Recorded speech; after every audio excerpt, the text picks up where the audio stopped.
The NBA playoffs are just one day away, so the Board YouTube channel is here to provide you with the best bets that you can make in the Western Conference. The Board YouTube channel is the NBA content division of the Hammer Betting Network. And on this channel, we do free picks, educational tips and advice, and more. So if you get any value out of today's video, make sure to hit that like button and subscribe for more content like this all throughout the NBA playoffs in the offseason. But without further ado, let's get into the video. I'm your host here on the board, Jacob. You can follow me at Jacob_Gramegna on Twitter. I'm joined by my co-host of our morning pick and roll live streams right here on this channel that you can catch every weekday. We have at PipsNBA on Twitter, and we have a very special guest joining us all the way from New Zealand here in Travis. He's a New Zealand sports bettor. You can follow him on Twitter at Travis_Phrase. Show him some love over there. And Travis, we appreciate you being on the show today. Thank you so much for joining us. Well, a fan of the show. Good to finally be on. So looking forward to it. Great stuff. Great stuff. And we're all around the world here. I'm recording this Friday night at 6 p.m. Eastern time. Pips is out in the morning, 2 a.m. in Croatia. And Travis is bright and early at 10 a.m. in New Zealand. So a lot of different time zones here, but we're all focused on the Western Conference playoffs for betting. So we'll go in chronological order here. Thankfully, of the 4 games that are happening on Saturday, the late one is the first Western Conference game, which is the Sacramento Kings and the Golden State Warriors here. We'll pull up the DraftKings odds to help us along with our betting since it is readily available for pretty much everybody. And we have the Golden State Warriors, despite being the 6th seed and struggling so much on the road this season, they are massive favorites here at -275 to win this series. The Kings are +220 despite being the 3 seed. I mean, I recognize that Kings fans are pretty happy to be here, but being here as the 3 seed, they're going to want to also come away with a playoff series victory. Let's go to Travis first of all. Your initial thoughts on this price and how you see this series going down? Well, this is probably going to be the highest scoring series that we've got. I mean, the Kings, I think, one of the best offensive ratings in NBA history this season, but throughout the season, bottom 5, bottom 6 in defensive rating. I feel both of these teams play a little bit similar styles at times. You know, Mike Brown was assistant coach Golden State Warriors last year. Both have really elite half-court offenses. Sabonis kind of used like a Draymond Green at times, how they've used him in Golden State. A lot of off-ball movement, three-point shooting, dribble handoffs. And in the playoffs, we see a lot of the game slows down. It's a lot in the half-court, but both of these teams have good half-court offenses. So, you know, I think this could be a high-scoring series.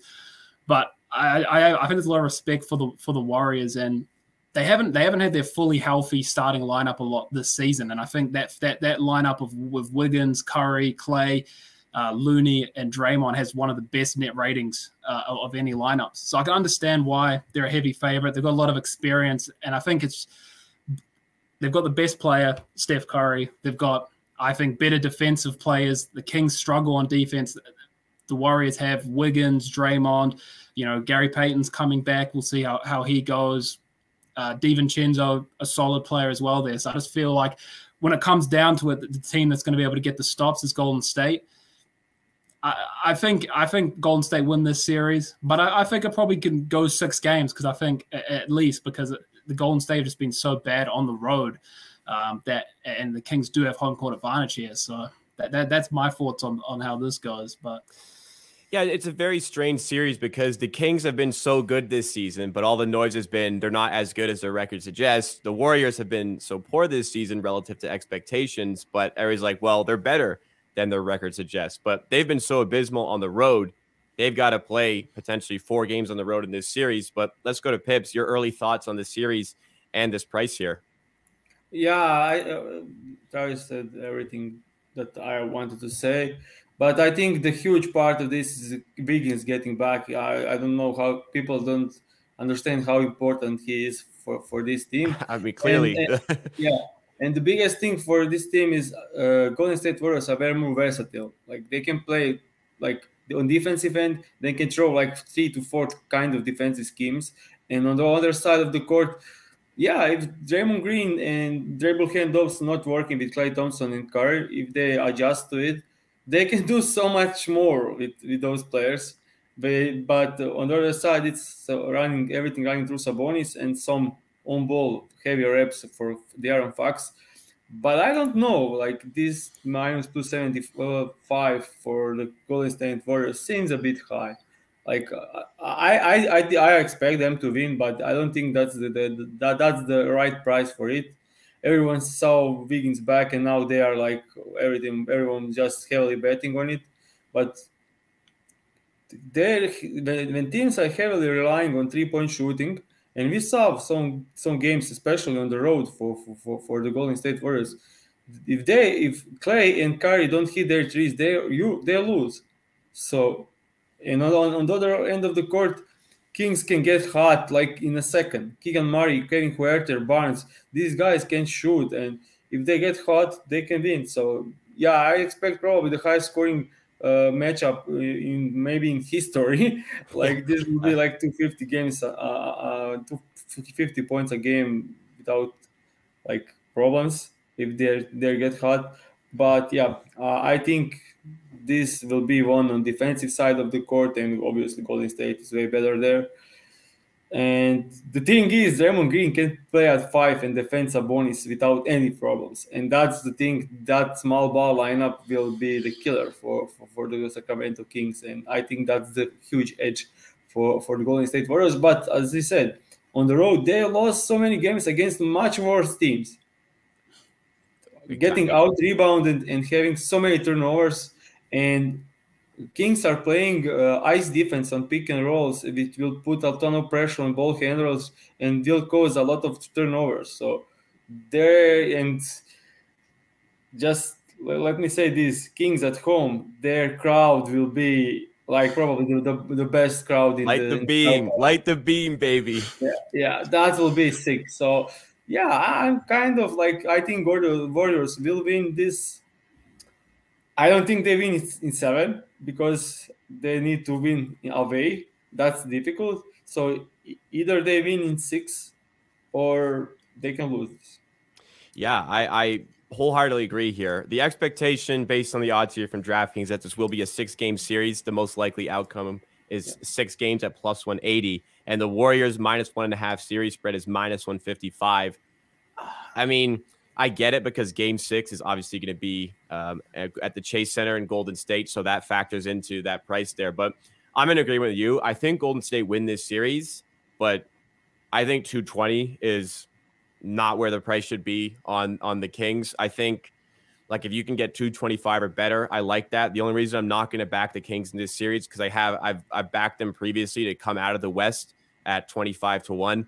I don't think they will, but I just don't think they should be so low in terms of the betting market on coming out of the West. Like they're a good team, and Mike Brown is a good coach. He's likely going to win Coach of the Year this season. So I don't just think it's a given. Golden State put everything together here. Like it's just been expected all throughout the season. The whole year has been Golden State. Well, you know, they won last year. They're going to figure it out. I don't think they obviously won the championship, not taking that away from them. But as far as the champions we've seen the last decade, they're not an all-time great championship team. But, you know, when the chips were down, Steph Curry came through in the biggest moments against the Celtics, who looked like they ran out of gas. So I definitely would not wager on this heavy juice market on Golden State. If there's any value, I'd say the Kings here have the edge. But anything else on this before we move on to our second round or our second matchup in the first round? Well, it's a good point Pips was making. With how many threes are being shot, there's just so much variance in game to game. And I remember last playoffs, we saw so many blowouts. Even 7-game series, series that went to 7 games, every game was basically a blowout. But it's just like teams would alternate who was being the blowout. And that's just because of the 3-point shooting, the variance with that. So, you know, I think we could see in this game, in this series, there could be a lot of potentially some blowout victories either way. But teams alternating which team is the blowout. But I think probably the way to attack this series for me would be maybe looking at some bets on the over in certain games. I think it's going to be high scoring, and I think I'm not sure what the total was for game 1, but I think it was like it was still in the 230s, which I think if this was regular season, it would probably be in the 240s. So I think they may be accounting a little bit too much for the playoffs here, but. Yeah, we'll pull up our Betstamp odds screen here to see the over-under for this one. And we have the over-under is set right around 238.5. Yeah, it's expected to be incredibly high scoring there. As you said, with the variance, like last season that played such a factor. I kind of forgot about that, but you're right. Pips, what do you want to add? Yeah, so this could actually be maybe a spot to bet. Like we have a spread, it's even for this game. Yeah. So getting minus like Golden State, or let's say for example Golden State Warriors -10, you have huge numbers, huge like I don't know what's the price, but probably like 250 plus 250. And if they win, they probably win by 10. Like it's very possible it's a blowout victory because of a high point total. So maybe just try to, if you think one team will win, probably go for a high spread, because if they cover, it's high value. Yeah, we see -10 here for the Warriors. You can get at +310. So yeah, I kind of like what you're saying. There was so many points, such high variance. Seeing this one finish right around 1 point, that could be something to attack, as well as, I mean, I think the same for the Kings side. Like you're talking about the Warriors on the road here. Like they have just not, they keep saying like it doesn't matter to the playoffs, but I think people seriously doubt how hard it is to just put it all together when you get to the playoffs. Like that just has not been a successful formula. I can't remember a team that has just put it all together in those moments. So I don't see why. I'll say one thing here. Like, every game without Wiggins, every game Golden State Warriors depends on Clay and Curry to score 60 plus points in order for them to win. So if one have a poor game, they can still win. But that wasn't the case on the road. They needed great games for both of these guys to being able to pull a win, because they had so many turnovers and so many getting out rebounded. And you are the fan of the Raptors. They won most of the games by having the more possessions. Yeah. And Golden State, the entire season, losing the possession games. And with Sabonis being such a great rebounder and such a turnover, non-prone to turnovers. And they could win at home every single game on possessions. And if you have 10 more possessions, you can handle Curry or Klay Thompson going nuts.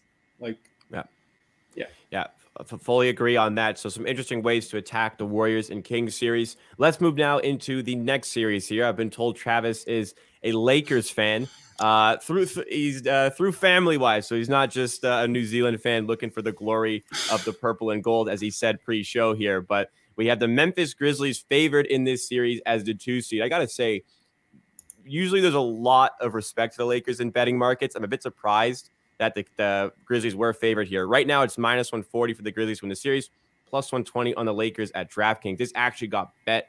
A lot of money went down on the Grizzlies because this opened at I think it was -120 for the Grizzlies, +105 for the Lakers. So people certainly have confidence in the Grizzlies for this one. And Travis, being the Lakers fan, just early thoughts on this price. Do you think it's fair?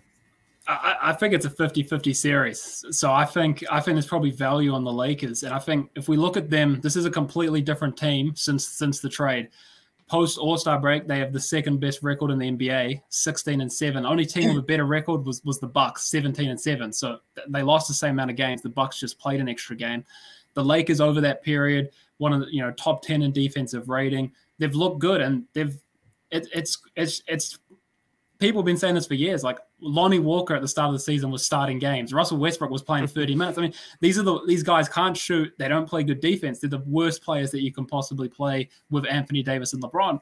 And instead, they brought in good defenders, Vanderbilt, guys that can shoot the free better. So, and we've seen that really elevate them in the standings. I think the series is going to come down. I think there's two key things that comes down to. For the Grizzlies, it's their bigs. Steven Adams is out. Brandon Clark's out.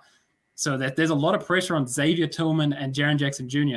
Jaren Jackson Jr., he's always in foul trouble. And the Lakers, they draw the most fouls basically out of anyone. They attack the rim. By far and away the most fouls. And I mean, a lot said about is the rest trying to help them. But you look at the guys they've got: Anthony Davis, LeBron James, even Dennis Schroeder. These are all guys for their career average Austin a lot Reeves. of free throws. Don't forget Austin Reeves. Reeves has come in this year. So if they put Jaren Jackson Jr. in foul trouble, then I mean, you've got Xavier Tillman. I mean, who else do you have? I mean, you're not going to be playing Kenny Lofton Jr. I mean, that would be crazy. So that's a huge impact of the series. The other thing is the rebounds.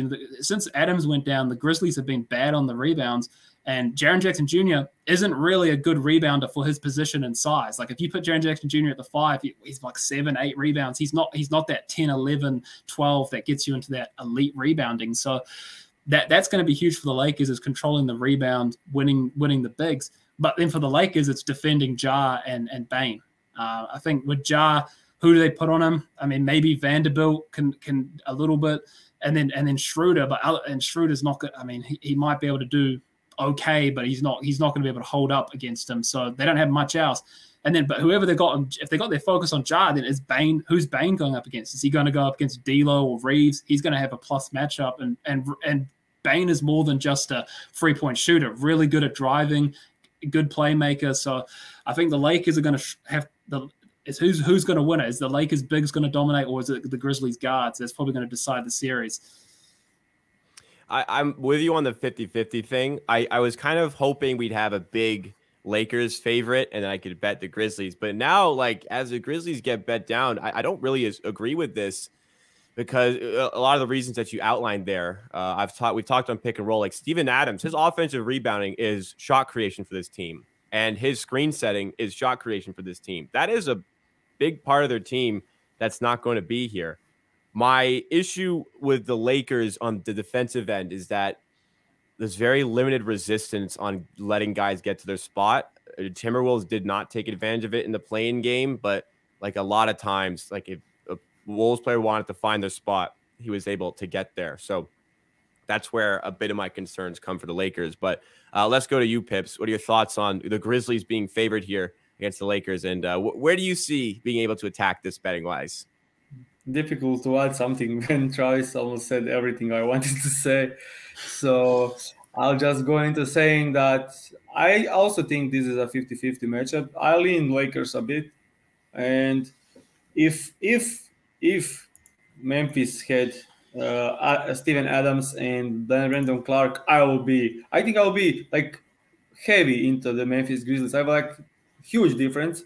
And that's because, as you said, Jaren Jackson Jr., if he gets into foul trouble, like there is no way they can compete with the Lakers. Like that's just, and that's highly possible. And that's the problem. I don't see Ja Morant as being more that difficult to guard. He has a down season on efficiency, and I don't see it as a huge problem. I don't think they throw Vanderbilt on him. He's just too quick for Wando. Wando is like great wing stopper, and like he can defend guys like James Harden, Devin Booker, and those guys. But if it's De'Aaron Fox, if it's Ja Morant, those kind of, I don't think he can stay in front of them. That's the issue. And you don't want to waste him doing poor job on Ja Morant when he can defend Desmond Bane or Jaren Jackson Jr. Great. Jaren Jackson Jr. is scoring a lot of points through a post-up and isolation, and good luck isolating with Vanderbilt, so they can take away that. AD is the best defensive player probably after Jaren Jackson in this series, and maybe even close to Jaren Jackson Jr. When he's like locked in playoff type of Anthony Davis, he's a complete another beast, top 10 players in the entire league. And I think Davis is overall the best player in this series. It's not LeBron, it's not Ja Morant, it's Anthony Davis. And if we get the healthy, all great Anthony Davis, he can win this series for the Lakers on both sides of the court. But I would say like plus 125. If we see more money coming into the Memphis and we get plus 130, 140 for the Lakers, it's very well worth a shot. Agreed. And for the key for me for this matchup is Luke Kennard and Tyus Jones of the bench for the Memphis, because that guy can win 2 games in the 7-game series by himself. Like if he gets hot, he can make 5 to 6 threes in like 20 minutes of the bench. And Lakers struggle defending the threes and the movement shooter like he is. And I think the bench, when you compare the bench, one side Malik Beasley, Rui Hachimura, and Dennis Schroeder, the other side Tyus Jones and Luke Kennard, it's pretty even. So which bench produce more will probably shift 1 or 2 games, and that could be it. I see this as a 7-game series, and 1 game or great game of Luke Kennard or Malik Beasley could be the game changer. And I do think this is going to stick into the 7 games, and this is an even matchup, and we'll get amazing series. Yeah, the expectation here is that this will be a 7-game series. Well, plus 175 on 7 games, plus 190 on 6 games. Really can't see this one going 4 or 5. Question. Yeah, I think even over 5.5 at minus 200 seems reasonable. So, yeah.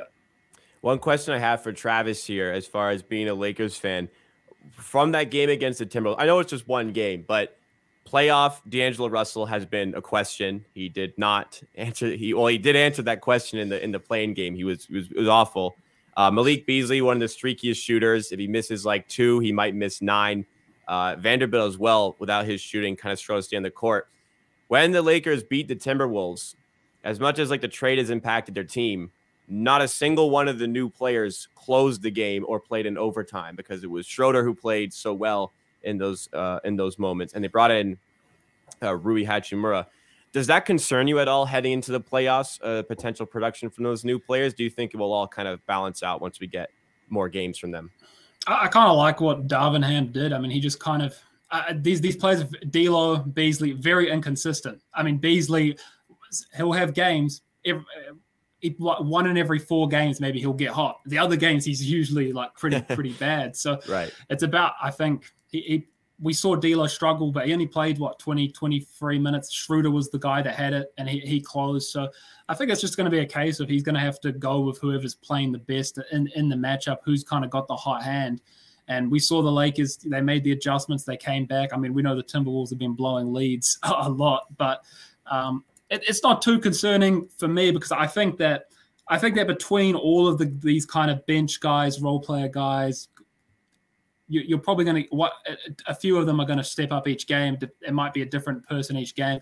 The keys really is going to be AD and LeBron. Can they have their success? And I think it's going to be one probably in the paint. Can they get Jaren Jackson Jr. in foul trouble and that? But I will add on how to attack the series is that I think if the Grizzlies win Game 1, you're probably going to be able to get over. You might be able to get over 5.5 games at decent odds, and you might be able to get either a Lakers handicap at good odds, or even the Lakers to win the series at even better odds. So that might be that's another way maybe to attack this is if the Grizzlies win Game 1. All right, so some really interesting perspectives on this competitive series. We'll move into our third series here. Not expected to be extremely competitive, unfortunately. Kind of robbed with the Paul George injury concerns, but the Phoenix Suns are minus 500 favorites to beat the underdog Clippers, who are plus 370. Obviously, Kawhi has been excellent this season when he's healthy. He looks healthy going into this series, but the favorite here is 5 games. It seems like the bookies are favoring a bit of a wash here from the Suns. I will say there's some concerns. The Suns have not had many games together. I believe they went undefeated when Kevin Durant did play this season. So let's start with Pips on this one. Do you think this is a fair price given the talent on this Clippers team? What do you think you can do to approach this one from a betting perspective? I don't think it's fair at all. Like, yeah, really. We saw them winning against going to the what they did without Kawhi Leonard in those series. And this is the other way around. Kawhi Leonard is a better player than Paul George. And Ty Lue has maybe some issues as a coach, but when it comes to the playoffs, he's probably, I would say, one of the most talented coaches in the entire league. He has a problem that he's not quick enough to adjust, but he has the best adjustment I ever seen, like in the playoffs. Mm-hmm. And I love coaching from the Phoenix Suns, but I think maybe a slight edge is on the Clippers here. And Paul George is out, yeah. But if you take a look at the rosters, they are pretty similar. Like Booker is the edge, not KD. KD is, I would say, matched pretty well with Kawhi Leonard. We have I just say for me the biggest thing is Devin Booker. If you take him out, if Paul George is playing, this team are almost exactly even matchups. But with Paul George out and Devin Booker playing, I think I think the edge is obviously from the Phoenix Suns, and they are favorites for a reason. But minus 500, like I don't know who's taking that. I Clearly, don't people have. Yeah, like it's like they're playing Thunders or like this team has Kawhi Leonard and decent players in the rotation. Like Ivica Zubac, my guy, is probably one of the most underrated bigs in the entire league. He can hold on very well against DeAndre Ayton or anyone in this series.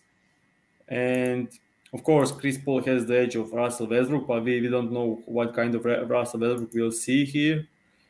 They have Eric Gordon, Nicholas Batum, Bones Highland, Terrence Mann, Marcus Morris. These guys have experience, have years in the league, have skills, have talent.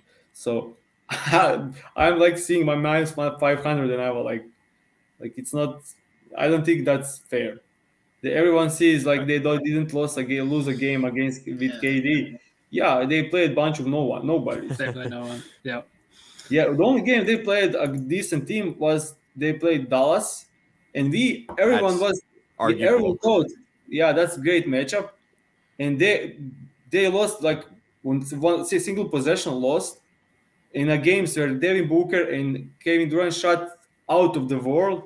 They won by one possession, and then after that game, Dallas won like 3 games for the rest of the season. Like that was also Doncic missed that layup at the end of the game as well. You know, I spoke about a lot on this show about this. So the problem with Phoenix Suns, they have everyone is elite mid-range shooter. That's not the way you play the basketball in 2023. No rim pressure, no 3-point shooting, not enough volume for 3-point shooting. So you can have KD and Booker shooting 50% from mid-range the entire game. That's like crazy efficiency for mid-range. And then you can have on the other side Eric Gordon shooting 35% from the 3, and he's more efficient than these Phoenix Suns. Yeah, I that's my when the trade happened. That's my first thing I said. They will shoot 70% of their shots from the mid-range. Devin Booker, Chris Paul, Ayton, and KD. All 4 are mid-range specialists. Where is the 3-point volume? Joshua Okogie, like for sure no. Booker is not shooting many threes. KD is not shooting many threes. Chris Paul is not shooting many threes. No one of these guys is. Chris Paul doesn't go to the rim. KD doesn't go to the rim. Joshua Okogie doesn't go to the rim. Ayton maybe catch a lob or 2 a game. So the best shot in the NBA in 2023 is layups, dunks, free throws, and 3-point shoot.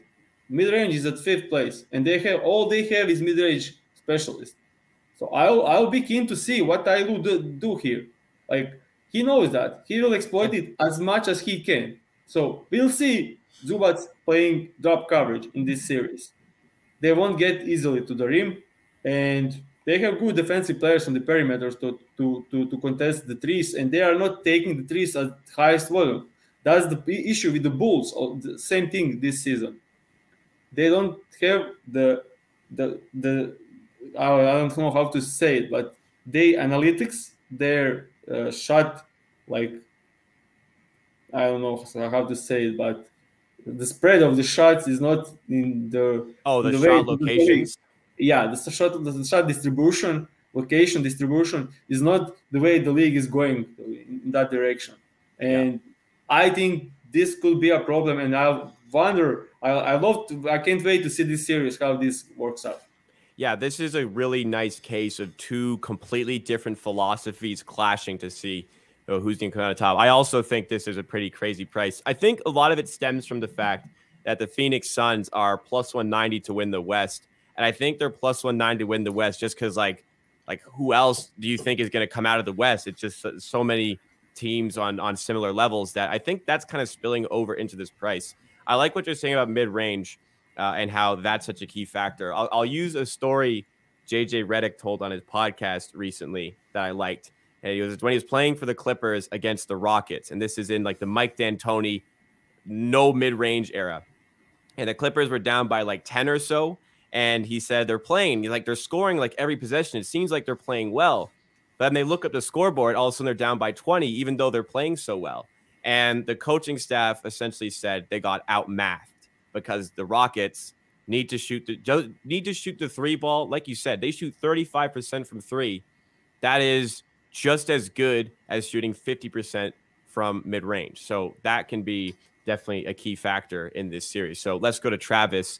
Your thoughts on this series? Maybe you agree with us. Maybe you have any sort of disagreements. Yeah, no, I agree. I think my best play coming in, I bet on mainly player props, but the thing that stood out to me was either over 5.5 games for this series or Clippers 1.5, which is basically the same thing. But the thing here as well is like since KD, and it's because they shoot so much from the mid-range that Ayton's kind of not been a big part of this offense. I mean, there's games since when he's played with KD, he's just getting like 5-6 shots and not getting struggling to get double digits. And we saw in the like Ayton's the kind of guy that if you don't get him involved enough, it can affect his play. We saw it in the playoffs last year. He wasn't getting involved and he struggled. Like that Mavericks series, she should have dominated that series, but he didn't. And that was probably why they lost that series, is because they didn't. They started blitzing Chris Paul and Devin Booker, but then Ayton wasn't effective. So that's a big thing as well. I like Kawhi Leonard as well in the series to have a big series because he's going to get single coverage because you're not going to double with Booker or KD, and it's a Josh Okogie on him. At the start of the season, if you told someone that Josh Okogie would be starting for the favorite to make the finals from the West, and he would be the guy that's going up against the opposing team's best player, you'd be telling you'd think that guy's on drugs. But that's where we are. And look, Okogie's been a lot better than expected. He's done pretty good considering the situation. But I looked at Kawhi's playoff averages in 24 games with the Clippers, averaging 30 points a game, 8.4 rebounds, over 5 assists, and all of those games were with Paul George. So I really like Kawhi to have a big series. I saw his lines for game one. They're all like 27.5 points, 7.5 rebounds, but plus money. So I like him to have a big series because he's going to get the single coverage. He's gonna play big minutes. It's a good matchup for him. So I mean, how the Clippers. I mean, if Kawhi has a big series, and then as you say, if they've got more depth than the Clippers as well on the bench. I mean. We're talking about guys like, I mean, if Robert Covington was on the Suns, he'd probably be starting maybe over Josh Okogie. Yeah, he doesn't. He gets DNPs for the Clippers. So, I do them also. Yeah. So the Clippers have. I like them in this series to keep it close, as the Suns haven't really been tested. Like they're like 8, 9, 10-0 with KD, but they've played no one. I mean, they played the Nuggets twice, but Nuggets rested all their starters both games. They played the Mavs. They haven't played really anyone yet. So yeah, I like the Clippers. I like Kawhi to have a big series, and I still think the Suns win this series, but I don't see them winning like 4-0 or 4-1. I think it goes to 6, or at least. So yeah, I like that. So the over 5.5 here is -115. I also really like that, and you guys touched on it. I mean, Okogie's starting. If things aren't going well, I could see Torrey Craig eventually starting games, but even then, like that's not much of an improvement there. Like you said it, like the depth, like Norman Powell is going to be in the mix of players in the depth of this Clippers team, who is just miles better than anybody that the Suns could be bringing off the bench. The Suns, like you're going to ask a lot of Terrence Ross in 2023. You're going to be asking a lot of Campaign potentially. Like, is Shamet going to be giving you a big role? Is Ish Wainwright going to do it? Can TJ Warren still do it? There's a lot of, like, I could even see Damian Lee having to get minutes here to make up for some of the three-point shooting despite his poor defense, because, like, if Okogie's not shooting, they may ask a lot of Chris Paul spot-up threes, and that's just absolutely not his game, but there's just so many guys who want that mid-range shot in the ball that I don't know. Like, it's another one of those, it's not a given everything works out. Like, people have been making out to be. It's not a given. So it'll be a tough series. Yeah, go ahead, Pips. I would like to also say, like, Tyler Blue could be doing the one thing that makes total sense, and that's double teaming KD and Booker off Josh Okogie. Okogie, we saw in the Dallas game, he had 8 or 9 wide open corner threes and missed every single one. And those were huge bricks. I was not even close. And he's shooting 30% from three since the All-Star break with huge minutes, and you can live with that. And they will exploit it. He won't be able to stay on the floor. And then what's going to happen? Okoji is amazing defender. He's by far the best defender. And what's going to happen? They will play him off the floor, and they will need to start 5 guys that can defend. Their best defensive player will be KD. And if KD is your best defensive player, how are you getting stopped with single coverage? And also, great thing you mentioned, Travis, is when Ayton is not getting included in the offense. He's doing way worse on defense. He is not into the game. He's not buying into the game, and he doesn't get any touches on the offense. He's playing way worse defense. And if you get below average defense from DeAndre Ayton and Okoji is played off the court, who is going to stop this Clippers team from scoring? They have so many. The entire roster can shoot 40% from the three. So if you take a look, so Norman Powell, 40% from three. Eric Gordon, 40% from three. Kawhi Leonard, 40% from three. Nicholas Batum, 40% from three.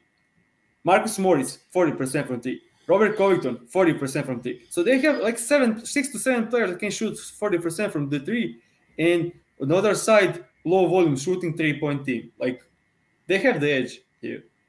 Actually the edge. And if they can exploit Okoji and DeAndre Ayton not being into the game, they can win 2, 3, maybe even the series. So yeah. That price is just absolutely amazing for me.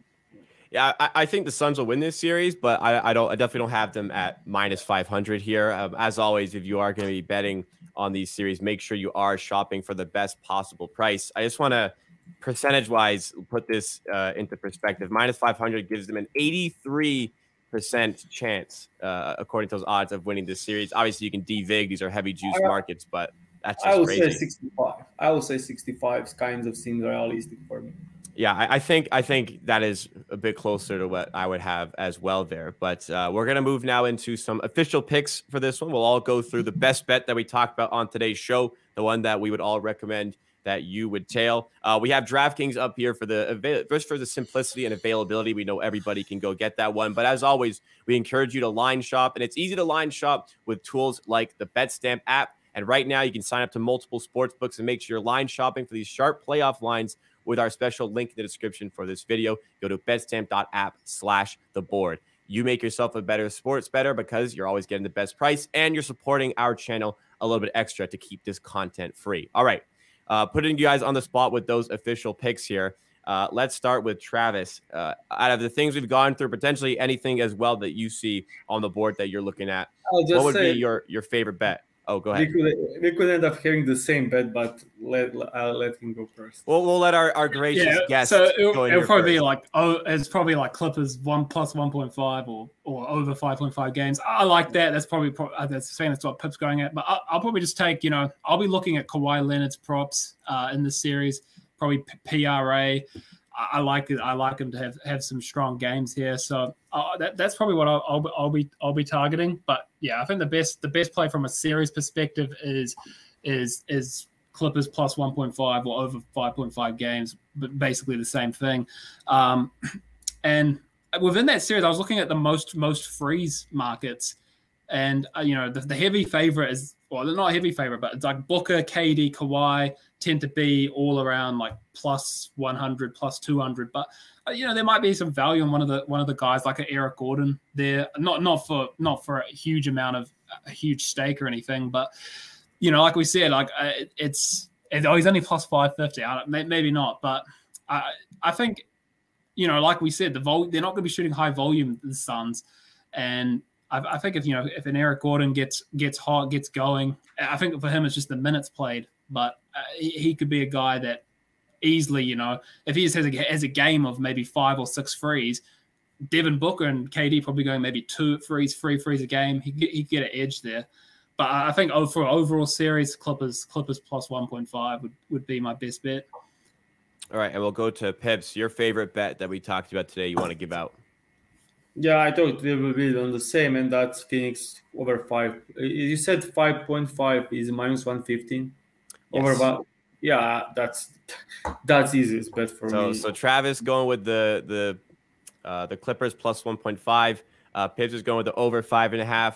Those are going to be, so I had 2 lined up in case you guys had those, because those were the ones that I wanted to take. I do have money in the Kings, so I'll make this my play here. I like the Kings at plus 220 here on DraftKings. I imagine if you shop around, you're going to find a better price than that. 220, it would not go any lower than that, but absolutely, if you can get higher than that, I would go for it here. I just don't think this is as open shut as is kind of being made out to be for the Warriors against the Kings. And also for the Lakers, if you can get them, if there's a bit more money that comes in on the Memphis Grizzlies, plus 130 or better on the Lakers is something I recommend. But readily available now, plus 220 on the Sacramento Kings is going to be my play. So that wraps up the video for today. Travis, thank you so much for joining us on the channel for today. Remember to follow at Travis_phrase on Twitter. Travis, any final words you want to say before we sign off for the day? By the way, I think it's not Clippers 1.5. I think it's plus 2.5 makes sense. I think I missed that up. But it's plus 2. It'll be plus 2.5 because plus 1.5. Yeah, because we were saying 5 and 5 are the same. I realized that. Plus 2.5 minus 140. There's. I go over 5.5. Yeah, but I think over 5.5 is the play then if that's minus 140. Okay. I thought they were just the same odds, but yeah. Okay, we'll stay with that then. Yeah, we'll stay. But yeah, no, great to be on. I think it's going to be. I mean, my advice for playoffs is just to keep your volume in check. Because remember, like in the regular season, there's double the teams playing.